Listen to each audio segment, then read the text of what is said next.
ये world regional geography में आज हम एक कदम और आगे बढ़ते हैं, कुछ चीज़ों को समझते हैं।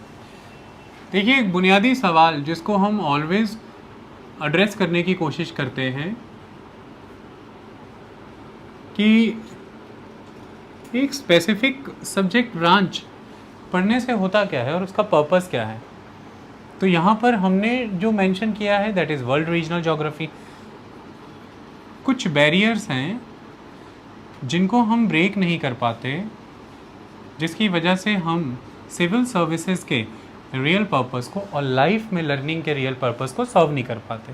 हम उन बैरियर्स को ओवरकम करने की कोशिश करेंगे।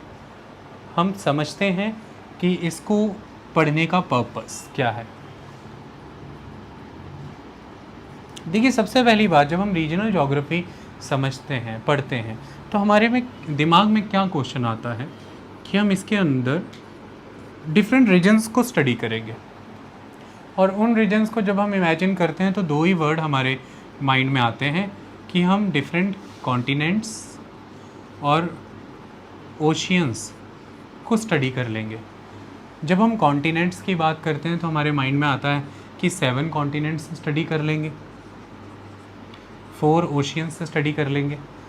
स्टडी क्या कर लेंगे? तो दिमाग में ये आता है कि इन 7 कॉन्टिनेंट्स में जो कंट्रीज़ हैं उनके बारे में पढ़ लेंगे, या ओशियंस में आने वाली कोई कंट्रीज़ हैं उनके बारे में पढ़ लेंगे, या फिर जिन कंट्रीज़ की बाउंड्रीज़ के अंडर ओशियन कवर हो रहा है उससे जुड़े कोई रिसोर्सेज से रिलेटेड पॉलिटिक्स, कोई फाइट, कोई बैटल्स, वो पढ़ लेंगे, है कि नहीं।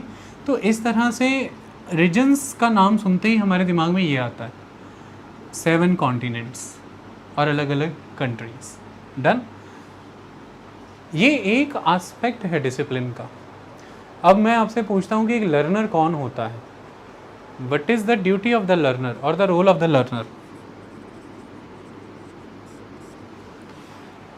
हम जब नैरो माइंड के साथ चीज़ों को रिजिड करते हैं, अपने आप को रिस्ट्रिक्ट करते हैं, तब हम लाइफ में डिग्रेडेशन की तरफ बढ़ते हैं। वो क्या? हम क्या करते हैं कि हम ये मानते हैं कि दिस इज़ द सब्जेक्ट, और ये सब्जेक्ट पता नहीं किस सब्जेक्ट को ही पढ़ाएगा अपने अंदर, and we have to rigid ourself towards that name of the subject. There is a problem, I will tell you how. देखिए, जब हम इसको एक लर्नर की फॉर्म में पढ़ते हैं, डेफिनेटली हमने इन रीजन्स को तो स्टडी किया, लेकिन जब हम रीजन पढ़ रहे हैं तो सपोज़ हम पहले एक कॉन्टिनेंट पढ़ते हैं यूरोप। जब हम यूरोप के बारे में पढ़ते हैं तो सपोज़ एक क्वेश्चन आता है कि यूरोप के ऐसे कौन से फिज़िकल फीचर्स हैं जिसने यूरोप को इकोनॉमिकली इतना स्ट्रेंथेंड बनाया। यानी कि यूरोप की इकोनॉमिक स्ट्रेंथ के पीछे ऐसे कौन से उसके ज्योग्राफिकल फिज़िकल फीचर्स हैं जिसने उसे ऐसा बनाया। अब मैं आपसे क्वेश्चन पूछता हूँ। सपोज़ कीजिए आपने यहाँ पर ये पढ़ा कि यूरोप के पास माउंटेन्स हैं, जिसकी वजह से यूरोप के पास बड़े लेवल पर नेचुरल रिसोर्सेज हैं। जैसे सिंपली यहाँ पे आंसर कर देते हैं हम कि हाइड्रो पावर, रिवर्स। तो reverse that is hydro power. दूसरी तरफ आपने देखा कि यूरोप के पास प्लेच्यूज, हम अपलैंड कहते हैं इनको सपोज़, तो यूरोप के पास प्लेच्यू हैं जिसकी वजह से यूरोप के पास मिनरल्स हैं, कई तरह के मिनरल्स हैं। यूरोप के पास हमने ये स्टडी किया कि लो लैंड्स हैं, दैट इज़ द ग्रासलैंड्स, जिसकी वजह से यूरोप के पास एग्रीकल्चर है। यूरोप के पास कंड्यूसिव क्लाइमेट भी है, अच्छी जीवन शैली जीने के लिए। यूरोप के पास कई तरह के स्मॉल माउंटेन्स से थोड़े नीचे लेवल के हाईलैंड्स भी हैं, जिसकी वजह से वहाँ पर अच्छी एनिमल हस्बेंड्री है, that is live stock rearing. Okay. अब एक क्वेश्चन आपसे पूछा जाता है, एक लर्नर का माइंड क्या कहता है यहाँ पे? देखिए, सवाल ये है कि ये फीचर्स यूरोप को अगर एक इकोनॉमिक स्ट्रेंथ बनाने में रोल प्ले कर रहे हैं, तो वर्ल्ड लेवल पर हमने अगर इसका रिलेशन अंडरस्टैंड कर लिया यूरोप के कॉन्टेक्स्ट में, तो it will ultimately contribute into our knowledge for Asia, for Africa, for North America, for South America, and for Oceania, that is Australia. हम अभी यहाँ पे अंटार्कटिका को काउंट नहीं करते क्योंकि वहाँ दुनिया बस नहीं रही। तो ये जो बाकी के कॉन्टिनेंट हैं, ये यहाँ पर हमने नेम्स यूरोप स्पेसिफिक हो सकते हैं, नेम्स जैसे कि माउंटेन के नेम्स, जैसे कि ग्रासेस के नेम्स, ये यूरोप स्पेसिफिक हो सकते हैं। बट उन माउंटेन से मिलने वाली हाइड्रो पावर, उन प्लेट्यूज से मिलने वाले मिनरल्स, उस ग्रासलैंड में होने वाले एग्रीकल्चर और उन हाईलैंड्स में होने वाले उस लाइफ स्टॉक रियरिंग ने जो इकोनॉमिक स्ट्रेंथ देने में रोल प्ले किया, और ये जो रिलेशनशिप है ये तो हमारे माइंड में डेवलप हुआ ना। So the main aspect is to understand the concept, to understand the relationship. और एक लर्नड माइंड हमेशा इन रिलेशनशिप को समझेगा। जैसे मैं अब आपको एग्जांपल देता हूँ, वो समझिए। सपोज़ कीजिए कि हम यहाँ अमेरिका की बात करते हैं, सेम फिनोमेनास। आप अमेरिका की बात करेंगे तो यहाँ पर अमेरिका में एपलेशियंस माउंटेन्स हैं, एपलेशियन माउंटेन्स, और यही एपलेशियन माउंटेन रीजन है यहाँ का जो इम्पॉर्टेंट है यूनाइटेड स्टेट्स ऑफ अमेरिका को एक बड़ी ग्लोबल इकोनॉमिक पावर बनाने में। उसके कई रीजंस थे, जैसे एक तो यहाँ से रिवर्स गिरती हैं, तो इसकी वजह से जब एक माउंटेन की इस तरफ ढलान है तो रिवर्स गिरती हैं, तो हम इसको फॉल लाइन बोलते हैं, द फॉल लाइन। और यहाँ पर इन रिवर्स के गिरने की वजह से हम डैम बना के हाइड्रो पावर बना सकते हैं। दूसरा, एपलेशियंस पुराने माउंटेन्स हैं, कोल मिलता है, हम उसको यूज़ कर सकते हैं थर्मल पावर, स्टीम बनाने के लिए। तीसरा, कोस्टल एरिया है, तो कोस्टल कनेक्टिविटी के लिए, ट्रांसपोर्ट एंड कम्युनिकेशन पर्पसेस से। और एपलेशियंस के वेस्ट की तरफ आते हैं तो reason is known for the agriculture. So many factors जो हम यूरोप में पढ़ रहे हैं कि एक माउंटेन के होने से, एक ग्रासलैंड के होने से, इसी बात करो, एक प्लेट्यू के होने से किस तरह से एक नेशन इकोनॉमिक स्ट्रेंथ डेवलप करता है, it will apply to the America, it will apply to the Asia, and Asia में एक कंट्री है दैट इज़ इंडिया। आप सेम स्ट्रेंथ को इंडिया पे अप्लाई करिए। वही ग्रासलैंड्स जो आपको यूरोप में एग्रीकल्चर के लिए स्ट्रेंथन कर रहे हैं, वही ग्रासलैंड्स आपको इंडिया में इंडो गैंजेटिक प्लेन, गंगा के मैदान की तरह मजबूत करने में रोल प्ले करेंगे। ट्रांसपोर्ट एंड कम्युनिकेशन डेवलप करने में आपको रोल प्ले करेंगे, और इंडस्ट्रीज़ लगाने में रोल प्ले करेंगे। एक बार हमने अगर ये रिलेशनशिप सीख लिया लाइफ में कि प्लेन एरियाज़, अगर वहाँ पर सॉइल फर्टाइल है और इरिगेशन के लिए वाटर अवेलेबल है, तो ये प्लेन एरियाज़ जो होते हैं ये एग्रीकल्चरली बहुत ही फिट एरियाज़ होते हैं। और जो रीजन एग्रीकल्चरली फिट होगा वहाँ पे पॉपुलेशन कंसंट्रेशन हाई होती है, तो पॉपुलेशन वहाँ पे कंसंट्रेट करेगी क्योंकि आपको खाने को भोजन मिलेगा।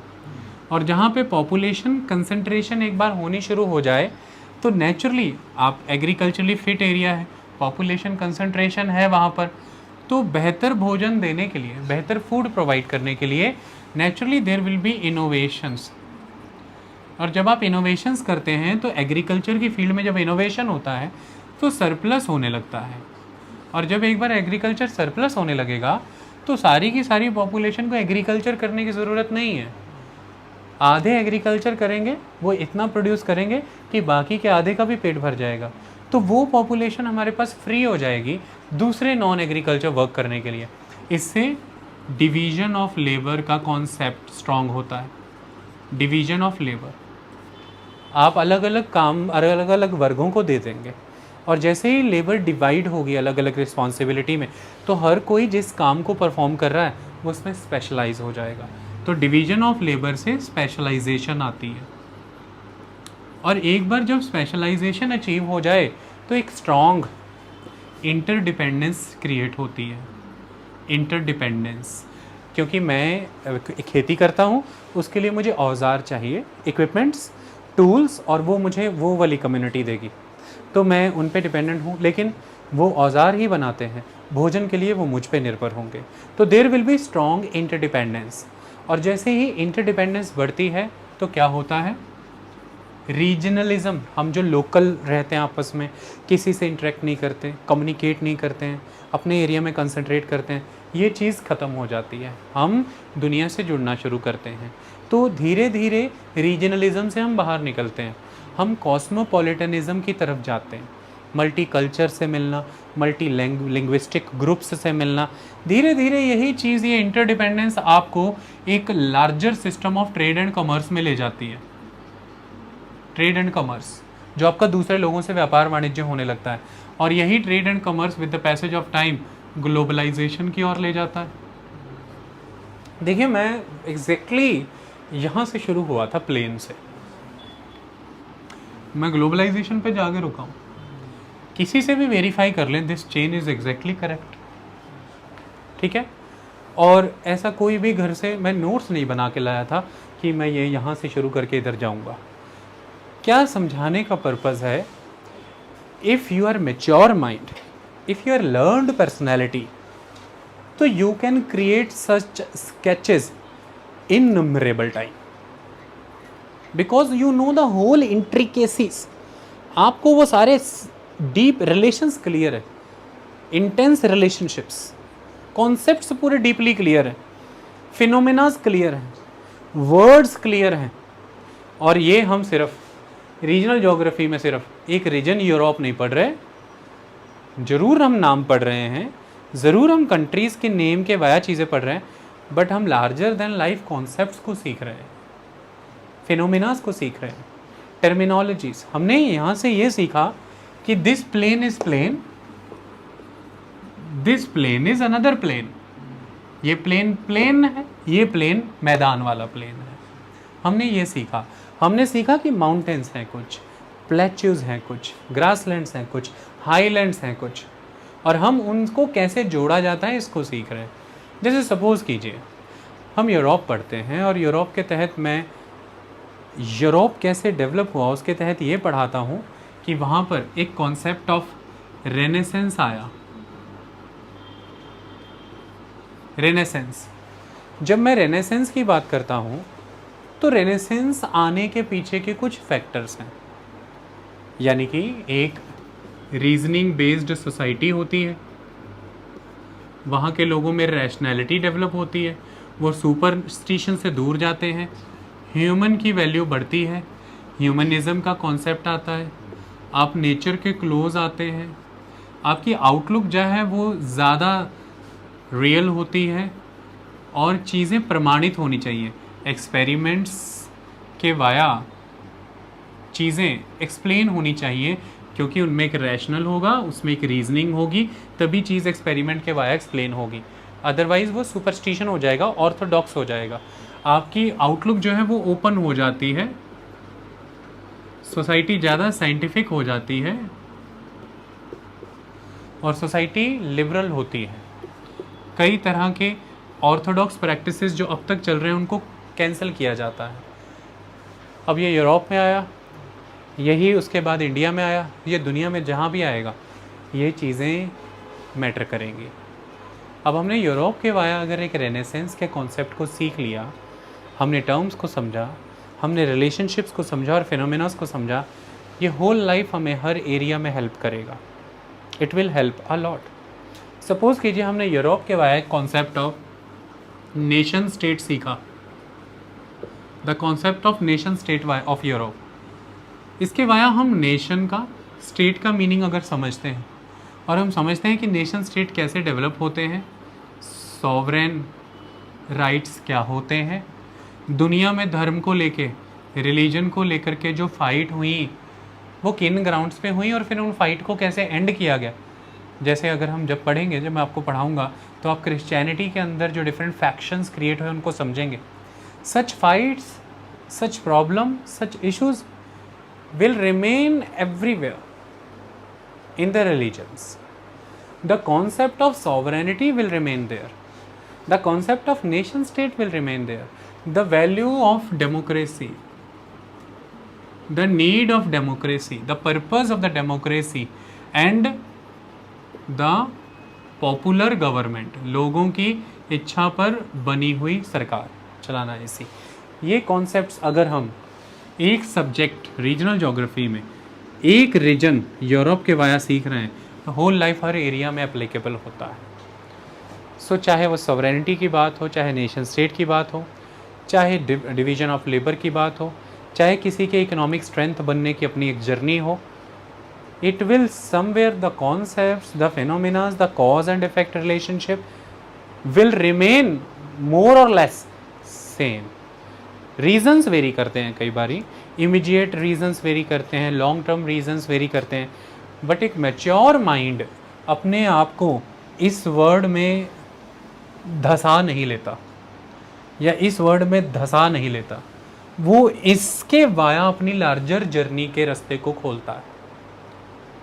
देखिए, किसी भी बिल्डिंग में एंटर होने के लिए, किसी भी कमरे में, घर में एंटर होने के लिए या किसी भी सिटी में एंटर होने के लिए जो इनलेट है, जो पॉइंट है, डोर है, वो बहुत छोटा रहता है।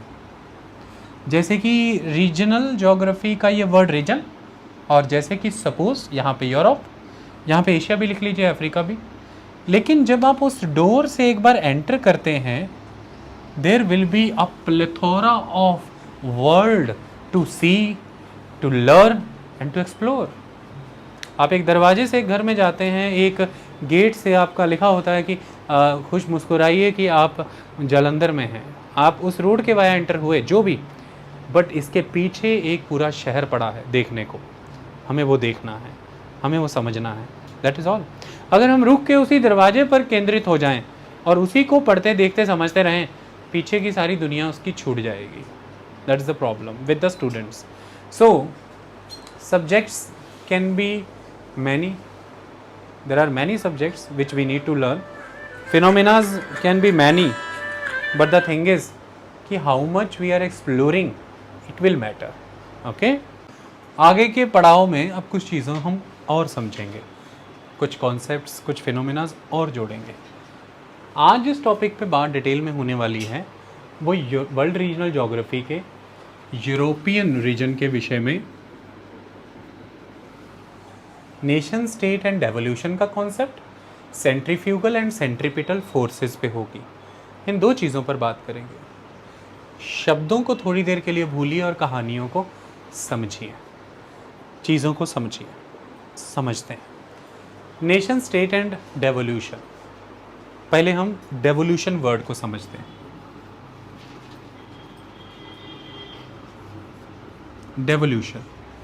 डेवोल्यूशन का मतलब ये है कि जो पावर्स, जो रिस्पॉन्सिबिलिटीज़, जो ड्यूटीज़ आपकी हैं, आप उन्हें किसी और को डिवॉल्व करें, कॉन्फर करें। डिवॉल्व,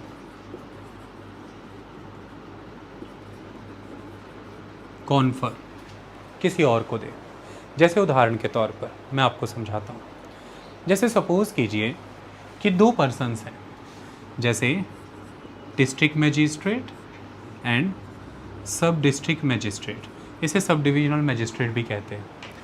मान लीजिए कि जो डिस्ट्रिक्ट मैजिस्ट्रेट हैं उनके पास पावर है कि जो भी लोग हैं उनसे उनकी आइडेंटिटी से जुड़े हुए सर्टिफिकेट्स और उनकी आइडेंटिटी को अटेस्ट करने की पावर एक्सक्लूसिवली डिस्ट्रिक्ट मैजिस्ट्रेट के पास है। आप अपने फॉर्म्स अटेस्ट कराने जाते हैं, वो आपके फॉर्म्स अटेस्ट कर देते हैं। मान लीजिए ये पावर उनके पास है। So now this is the exclusive domain और द एक्सक्लूसिव रिस्पॉन्सिबिलिटी। तो दो वर्ड बार बार यूज़ कर रहा हूँ। कौन सा वर्ड है टीना? टीना बेटा, उधर सब्जियां तो नहीं बिक रही हैं? मौसमी सब्जियां इधर लग रही हैं बेटा। कौन सा वर्ड है? रिस्पॉन्सिबिलिटी। मेरी कितनी आंखें हैं? शुरू से बोलते आ रहा हूँ 10। कितनी? 10। 11वीं भी हो जाएगी ज़रूरत पड़ने पर। इधर देखो, ध्यान लगाओ, पढ़ाई में आओ बेटा। रिस्पॉन्सिबिलिटी वर्ड मैं यूज़ कर रहा हूँ। रिस्पॉन्सिबिलिटी ड्यूटीज़, और इन ड्यूटीज़ को आप फुलफ़िल कर पाएँ उसके लिए आपको मिलती हैं कुछ पावर्स के साथ आप ड्यूटीज़ एग्जीक्यूट करते हैं। तो पावर्स और ड्यूटीज़ वर्ड मैं बार बार यूज़ कर रहा हूँ। तो ये जो ड्यूटी है, ये जो रिस्पॉन्सिबिलिटी है, लोगों की आइडेंटिटी कंफर्म करने के लिए उनके फॉर्म्स को अटेस्ट करना, ये फुलफ़िल करेंगे district magistrate, DC, district collector. उसके लिए पावर्स उनके पास हैं। लेकिन मान लिया जाए मंडे तक ये सिस्टम था, ट्यूसडे से सिस्टम ये हुआ कि अब ये जो पावर हैं, सपोज़ कीजिए एसएससी लेवल के जो एग्ज़ाम हैं उसके रिलेटेड तक फॉर्म अटेस्टेशन की पावर डीएम ने एसडीएम को दे दी है, और उसके आगे के जो एग्ज़ाम हैं यूपीएससी लेवल के सभी एग्ज़ाम्स के रिलेटेड फॉर्म अटेस्ट करने की पावर डीएम के पास है। पहले एक्सक्लूसिवली डीएम के पास थी हर तरह की अटेस्टेशन की पावर, सेंट्रलाइज्ड थी। अब उन्होंने अपनी पावर किसी और को भी डिवॉल्व की है, किसी और पे कॉन्फर कर दी है। पावर जो है वो शेयर की है यहाँ पे, इसको कहते हैं पावर शेयर करना। ओके, धीरे धीरे सपोज कीजिए कि उन्होंने ये टोटल अटेस्टेशन की पावर एसडीएम को दे दी है, उन्होंने टोटल अटेस्टेशन की पावर एसडीएम को दे दी। तो हम क्या करते हैं कि पावर को डिसेंट्रलाइज करने के लिए हम शक्तियाँ बांटते हैं। अब पहले सेंट्रलाइज्ड थी इनमें, अब डिसेंट्रलाइज्ड हो गई। इनके अलावा इनके पास हैं, या अब ये हैं ही इनके पास। ओके, इनके पास कुछ और शक्तियाँ हैं। सेकंड, अब हम ये देखें कि पहले लोग एसडीएम के पास आते थे, अटेस्टेशन के प्रोसेस के लिए वो उन्हें डीएम के पास भेजते थे, लेकिन अब एसडीएम खुद ये करने में सक्षम है बाय सेल्फ। तो that is the autonomy, autonomous, तो स्वायत्तता, हिंदी में कहते हैं स्वायत्तता। आपने स्वायत्त कर दिया एसडीएम को इस विषय में। वो ऑटो, जैसे गाड़ी ऑटोमेटिक, तो वो भी ऑटोमेटिक माने किसी से कोई आदेश लेने की जरूरत नहीं, सेल्फ। इसी तरह से वो ऑटोनॉमस हो गए हैं, खुद से निर्णय ले सकते हैं अटेस्टेशन के विषय में। अब वो डीएम के साथ अटैच नहीं है, उन्हें डीएम से पूछने की यहाँ पर आवश्यकता नहीं है। तो इस तरह से पावर को डिवॉल्व करना, पावर को शेयर करना, जिम्मेदारियाँ किसी पर कॉन्फर करना, दायित्व किसी को देना, शक्तियाँ किसी के साथ बांटना, ये प्रोसेस डेवोल्यूशन का प्रोसेस कहलाता है। एक सरल स्तर पर हमने इसको समझा, एक इजी लेवल पर यही है। जैसे हमेशा से एक कॉन्सेप्ट रहा है, जैसे सपोज कीजिए कि एक नेशन है, और उस नेशन में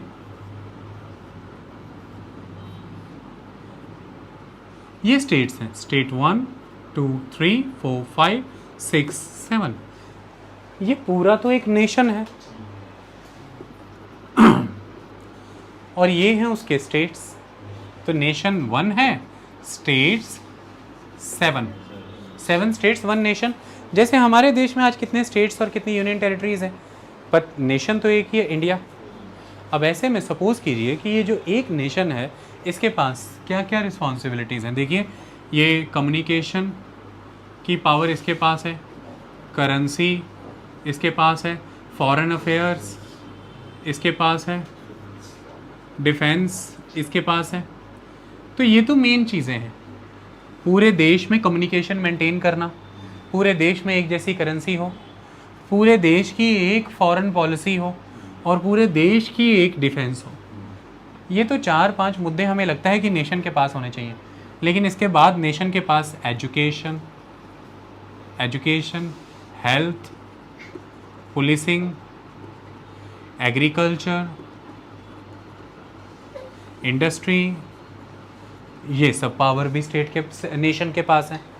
तो अक्सर पूरी दुनिया में इस बात को लेके एक डिबेट रहती है कि nation communication, currency, foreign affair और डिफेंस तक खुद को लिमिट कर ले, वो इन मामलों को देख ले। बाकी के जो लोकल रीजनल मैटर हैं, जैसे कि एजुकेशन, जैसे कि हेल्थ, जैसे कि पॉलिसिंग, जैसे कि एग्रीकल्चर और इंडस्ट्री, ये स्टेट्स को डिवॉल्व कर दे, ये सब्जेक्ट्स वो स्टेट को दे दे। ताकि स्टेट और ज़्यादा ऑटोनॉमस हो जाए, नेशन के कंपैरेटिवली और ज़्यादा ऑटोनॉमस हो जाए। तो इस तरह से हमेशा नेशन और स्टेट्स के बीच में, ये राज्यों वाले राज्य हैं स्टेट्स, जैसे पंजाब, हरियाणा, हिमाचल, ये ज़्यादा से ज़्यादा ऑटोनॉमी मांगते रहते हैं, तो फिर पावर डिवॉल्व की जाती है। अब हम इसे आपके घर के लेवल पर समझते हैं। सपोज़ कीजिए कि शुरुआती समय था, आप अपने से जुड़े हर फैसले अपने पेरेंट्स पे छोड़ते हैं। फिर आप जब थोड़े बड़े मैच्योर एडल्ट हो जाते हैं, आप क्या पढ़ाई करना चाहते हैं, कहाँ घूमने जाना चाहते हैं, या आपको मिली पॉकेट मनी को आप कैसे खर्चना चाहते हैं, तो घर वाले आपको एक लेवल की फ्रीडम देते हैं ना। वो वर्ड ऐसे यूज़ करते हैं कि अब हमने इसे थोड़ी फ्रीडम दे दी है, थोड़ी लिबर्टी दे दी है, बड़ा हो रहा है, बड़ी हो रही। एक्चुअली वो आपको ऑटोनॉमी दे रहे हैं। एक्चुअली में वो जो पावर्स पहले उनके पास कॉन्सेंट्रेट करते थी, वो अब आप पे डिवॉल्व कर रहे हैं। आई बात समझ में? तो ऐसे में अब आप अपने लेवल पर इंडिपेंडेंटली डिसीजंस ले रहे हैं।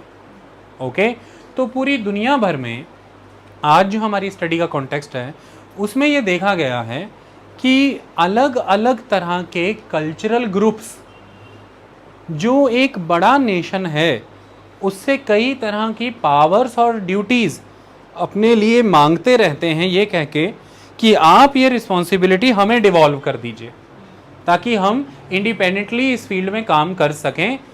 हम उस चीज़ को मानने के लिए बाउंड ना हो जो आपने कही है। हमें ज़्यादा ऑटोनॉमी चाहिए। जैसे कई बार आपने देखा होगा कि आप किन्हीं कॉलेज या यूनिवर्सिटी से पढ़ते हैं, तो अचानक से आपके कॉलेज में लेक्चरर क्लास में आया, उन्होंने कहा कि आपको बधाई हो। आपने पूछा क्यों? हमारी कॉलेज या यूनिवर्सिटी अब ऑटोनॉमस हो गया। ऑटोनॉमस हो गया मतलब कि अब वो कॉलेज और यूनिवर्सिटी अपने से जुड़े हुए निर्णय स्वतंत्र रूप में ले सकता है। हमारे देश में ऐसे बहुत से हाई स्किल और high knowledge research related institutions autonomous हैं। वो अपने निर्णय अपने स्तर पर स्वतंत्र भाव से लेते हैं, वो किसी से भी, किसी के डिसीजन से भी बाउंड नहीं है। तो लार्जर एंड लार्जर ऑटोनॉमी मांगने की कोशिश हमेशा से परिवारों में सदस्यों की रही है, देश में अलग अलग कम्युनिटीज़ की रही है, और नेशन में अलग अलग स्टेट्स की रही है, और पूरे वर्ल्ड लेवल पर कई नेशंस की दूसरे नेशन से रही है। जैसे इस समय में अगर आप बात करें तो यूक्रेन और रशिया के बीच में जो युद्ध चल रहा था, उसमें एक मेन पॉइंट ऑफ कन्फ्लिक्ट यही है कि यूक्रेन एक अलायंस को, एक ग्रुप को ज्वाइन करना चाहता है जिसका नाम है नाटो। यूक्रेन उसको ज्वाइन करना चाहता है। रशिया यूक्रेन से और नाटो ग्रुप को प्रमोट करने वाली कंट्री यूएसए से एक रिटन एग्रीमेंट चाहती है कि यूक्रेन कभी फ्यूचर में नाटो ज्वाइन नहीं करेगा, और अमेरिका नाटो की टेरिटरी को कभी आगे नहीं बढ़ाएगा, और यूक्रेन को और दूसरे मुल्कों को अब नाटो में ज्वाइन नहीं होने देगा, जो रशिया के क्लोज है मुल्क, और जो रशिया के क्लोज मुल्क ज्वाइन करा लिए गए हैं उनको डिसमेंबर करेगा। तीन चीज़ें, नाटो का एरिया बढ़ाएगा नहीं रशिया की तरफ, रशिया के क्लोज जो कंट्रीज ज्वाइन हो गई हैं उन्हें डिसमेंबर करिए, निकालिए नाटो से, और यूक्रेन को आप कभी फ्यूचर में ज्वाइन नहीं कराएंगे, दे दीजिए लिखित में। और यूक्रेन से वादा मांग रहा है कि लिखित में दे दो, तुम कभी नाटो के मेंबर नहीं बनोगे, कल ही बैटल एंड। तो वहां पे यूक्रेन कहता है no, this is not okay, we are independent nation. तो ऑटोनॉमी से भी आगे की एक बात आती है, दैट इज सॉवरेनिटी। सॉवरेनिटी ये कई मायनों में एग्जीक्यूट होती है। सॉवरेनिटी, ऑटोनॉमी में फिर भी ये था कि डिस्ट्रिक्ट मजिस्ट्रेट ने अपनी पावर एसडीएम के साथ शेयर की। डिस्ट्रिक्ट मजिस्ट्रेट चाहेगा तो वापस ले लेगा। पहले तो डिस्ट्रिक्ट मजिस्ट्रेट के आशीर्वाद से शक्तियां मिली एसडीएम को, और दूसरा डिस्ट्रिक्ट मजिस्ट्रेट चाहेगा तो वापस भी ले लेगा। मतलब आज एसडीएम ऑटोनॉमस है फैसले लेने को, बट पता नहीं वो कब खत्म हो जाए। लेकिन इसके आगे का नेक्स्ट स्टेप है कि अब एसडीएम जो है वो सॉवरेन है। सॉवरेन मतलब कि वो अब संप्रभु संस्था के रूप में खड़ा है, उसकी संप्रभुता, उसकी इंडिपेंडेंस का वो सोर्स कोई एक्सटर्नल बॉडी जैसे कि डीएम या कोई और नहीं है, उसकी उस सॉवरेनिटी का सोर्स उसी के कॉन्स्टिट्यूएंट मेंबर हैं। जैसे किसी एक नेशन की सॉवरेनिटी का सोर्स उसी के कॉन्स्टिट्यूएंट मेंबर होते हैं, यानी कि पीपल ऑफ दैट नेशन। जैसे इंडिया सॉवरेन है तो इंडियन सॉवरेनिटी का सोर्स इंडियन पीपल हैं, आप और मैं, हम सॉवरेन हैं। हम किसी के अधीन नहीं रहना चाहते। मतलब आप और मैं दोनों बैठे हैं और अचानक से हमें ये हुआ कि हम नाटो का मेंबर बनना चाहते हैं कि नहीं चाहते, इसके लिए हमें रशिया से पूछना होगा। तो आपने एकदम से क्वेश्चन किया, why should I ask Russia, I will decide by my self. तो मैंने भी हामी भरी कि गुड, हाथ मिलाया कि हम दोनों यही चाहते हैं। हम 100 में बदलेंगे, हम 1 करोड़ में बदलेंगे, 100 करोड़ में बदलेंगे, हम 140 करोड़ में बदल जाएंगे, हम ही तो नेशन है। हमारा नेशन सॉवरेनिटी चाहता है क्योंकि हम सॉवरेन रहना चाहते हैं। तो ऐसे ही यूक्रेनियन और यूक्रेन, वो कह रहा है कि वी आर सॉवरेन, हमारी इंडिपेंडेंट डिसीजन मेकिंग में किसी की इंक्रोचमेंट नहीं चलेगी, हम रशिया की दखलंदाजी बर्दाश्त नहीं करेंगे। देखिए बात इतनी सी थी कि अगर वो संडे को युद्ध हुआ, वो मंडे को ये मान लेते कि हम नाटो का मेंबर नहीं बनेंगे, मंडे नाइट को युद्ध खत्म हो जाता। पर एक कंट्री की सारी हेरिटेज बिल्डिंग, एक कंट्री की पॉपुलेशन, एक कंट्री के सारे इकोनॉमिक एसेट्स, एक कंट्री के सारे कम्युनिकेशन के नेटवर्क्स लगातार फरवरी से अब तक डिवास्टेट हो रहे हैं, लेकिन वो कंट्री सॉवरेनिटी कॉम्प्रोमाइज़ करने को रेडी नहीं है। सॉवरेनिटी कितनी बड़ी चीज़ है, सोचने वाली बात है। क्योंकि आज रशिया अगर इस बात के लिए मना लेगा यूक्रेन को, वो कल को और कई चीज़ों में दखल कर सकता है। That is the important thing. तो ऐसे में डेवोल्यूशन से आगे, ऑटोनॉमी से आगे का कंसेप्ट सॉवरेनिटी, और यूक्रेन एक सॉवरेन नेशन है, ऐसा यूक्रेन बोलता है। व्लादिमीर ज़ेलेंस्की, उनके राष्ट्रपति, ये कहते हैं कि वी आर सॉवरेन नेशन, हम नाटो नहीं ज्वाइन करेंगे हमारी चॉइस से, पर आपके कहने से नहीं, दबाव से नहीं, डर से नहीं। इस तरह से जीवन नहीं जिया जा सकता। तो यहां पर there is a concept of devolution. और यहाँ पे रशिया क्या कहता है यूक्रेन से कि यूक्रेन एक नेशन है ही नहीं, वो तो एक बोगस स्टेट है। उसे 1991 के समय में, 1991 में जब रशिया का डिसइंटीग्रेशन हो गया, टूट गया था रशिया, तो तब उसे क्रिएट किया गया। उसे पावर हम ही से डेवोल्यूशन हुई है, उसका कल्चर, उसकी लैंग्वेज, उसकी एथनिसिटी तो रशियन ही है, उसे हम रशिया में ही मिला लेंगे, वो कुछ है नहीं, वो कोई अलग मुल्क नहीं है। तो वो ये कह रहा है कि हम ही ने तुमको कभी बनाया, हम ही ने तुम्हें कभी शक्तियाँ दी, हम ही तुम्हें ले भी लेंगे। आई बात समझ में? तो तुम कोई सॉवरेन नेशन नहीं हो। तो ये डेवोल्यूशन का concept is a very very important concept. लेकिन ये पहले नहीं आ रहा, ये एंड के बाद आ रहा। एंड के पहले है नेशन स्टेट। तो ये नेशन स्टेट का कॉन्सेप्ट क्या है, इसे समझते हैं अपन, ध्यान से समझिएगा। देखिए, आप सभी इस क्लास में बैठे हुए हैं, और इस क्लास में आप जब बैठे हैं तो यहाँ पर आप एक ग्रुप की फॉर्म में बैठे हैं। उस ग्रुप को एक कॉमन फीचर से जोड़ा जा सकता है, दैट इज़ आप सब यहाँ पर स्टूडेंट हैं। तो यहाँ पर आप एक ग्रुप की फॉर्म में क्यों हैं? क्योंकि there is one common, and that common feature is that you are student. ठीक है? थोड़ी देर के लिए अगर मैं अभी यहाँ पर ये हटा दूँ, आप स्टूडेंट नहीं, स्टूडेंट में आप लर्नर, एस्पिरेंट, कुछ भी, स्टूडेंट वर्ड मैंने स्टैंडर्ड यूज़ कर लिया, आप लर्नर, एस्पिरेंट कुछ भी, थोड़ी देर के लिए मैं अगर ये स्टूडेंट वर्ड हटा दूँ, जैसे फिर कोई बच्चा स्टूडेंट नहीं रह जाता है ना, उसको जाना है बाहर जाके जॉब करनी है फ़ौरन, अगले ही मिनट से मेंटली गायब होने लग जाता है क्लास में, और 2 दिन में फिजिकली भी गायब हो जाता है। जैसे कोई स्टूडेंट नहीं है, कल्प्रिट है, क्लास को जांचने परखने आया, या ध्वंस करने आया, या ख़त्म करने आया, या ये कहने कि इनकी तो सत्ता ख़त्म कर दूंगा 4 सवाल पूछ के ही, वो भी स्टूडेंट नहीं है एक्चुअली। वो 2 दिन में या तो खुद ख़त्म हो जाएगा क्लास का काम देख के, या तीसरे दिन में इस उम्मीद को ख़त्म कर लेगा कि मैं इस क्लास को ख़त्म करूँगा, वो भी चला जाएगा। एक प्री कंडीशन है कि आप तभी तक क्लास में हैं जब तक आप में ये कॉमन है, और वो है student. Till the time you are student, you are in the class.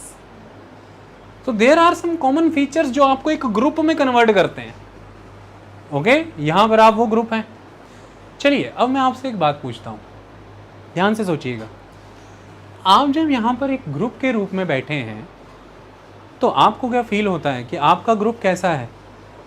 मतलब ऐसा हो रहा है कि जैसे ये लड़कियों को लड़के जो हैं वो पीट रहे हैं? मेरा क्वेश्चन है, वाई? ऐसा क्यों नहीं हो रहा है इस ग्रुप में? हो सकता है ना, क्यों नहीं हो रहा है?